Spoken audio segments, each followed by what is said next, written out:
Now Ananya speak. అందరికీ నమస్కారం అండి. ఫస్ట్ ఆఫ్ ఆల్ యదువంశీ గారికి thank you so much for gracing this event అండి. వంశీ గారు, మీరు ఈ సినిమా తీసుకున్న తర్వాత మా టీం అందరికీ ఒక నమ్మకం, బలం వచ్చింది. Thank you so much for all this.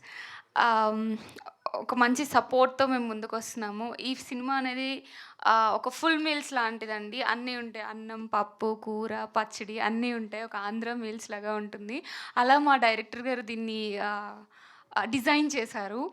So, మంచి సినిమా. ఆ డిజైన్ చేసిన దానికి మా ప్రొడ్యూసర్ గారు చాలా సపోర్ట్ ఇచ్చారు. అండ్ ఆల్సో రాజేష్ గారు మంచి సపోర్ట్ ఇచ్చారు. ఒక మంచి కాస్ట్ ఉంది. రవితేజ గారు కానీ, మ్యామ్ కానీ, సార్ కానీ అందరూ చాలా బాగా కష్టపడి, ఇష్టపడి పని చేశాము. హ్యాపీగా నవ్వుకుంటూ వర్క్ చేశాము. ఈ సినిమా షూట్ చేసినన్ని రోజులు. ఒక మంచి సినిమా అండి మీ ముందుకొస్తుంది డిసెంబర్ 25న. నాకు చాలా మంచి రోల్ ఈ సినిమాలో ఉంది. So, please do watch it in December 25th. Thank you Ananya and wish you good luck. నా తెలుగు ప్రేక్షకులకి ఈ చిత్రాన్ని